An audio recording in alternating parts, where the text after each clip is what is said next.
How do we get boron on carnivore diet? Look, you don't.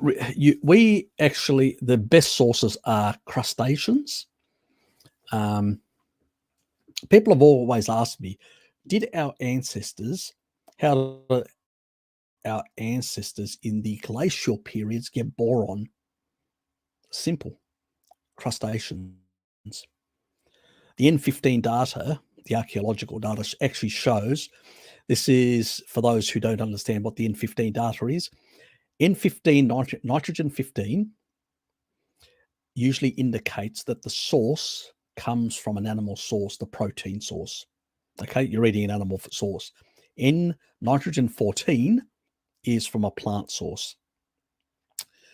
What tells you that it comes from a ruminant animal is they look at delta 13, which means that delta 13 goes up if the animal is a ruminant that is eating grass. That means C4, carbon 4 grass, which has got that isotope. So they're looking at isotope analysis, the archaeologists, to work out exactly what do people eat, or what did our ancestors eat. And when we look at those isotopes, we find very high delta 13 and very high N15, which pretty much means that in the glacial periods, we were hypercarnivores. That means we were even consuming other carnivores. We were just the apex predator. And the interglacial periods, we were consuming some plants because animals the climate increases, especially the last 20,000 years. It gets warmer, animals get leaner. So we start, having to look for additional energy sources, start consuming a few tubers, a few plants seasonally, which also engages the Randall cycle, especially fructose, to produce additional fat storage for a rainy day when we have less. But primarily also, we also find out in these N15, these isotope analysis, that there is a certain amount of crustaceans and seafood. It's usually coastal or river, depending where these people are located.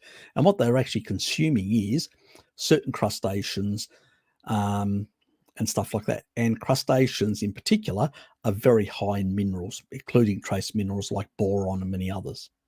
Sometimes some of these populations had very high intake of boron, others had much lower intake, depending on the environment. That means the crustaceans are in a riverbed, and depending on whether under that riverbed there are certain minerals that can actually seep into the river, and those minerals have more boron or less boron, or any sort of material, whether it's more selenium.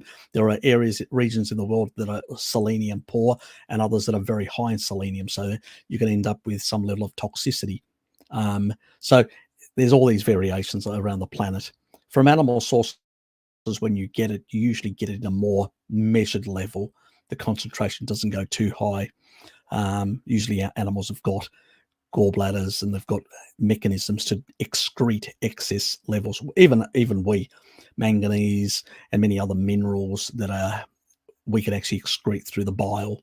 So if we don't have a good functioning bile, or gallbladder or liver, then we may have difficulty excreting heavy metals and some of these minerals, which we may get in excess sometimes from the diet. So that's another issue in itself.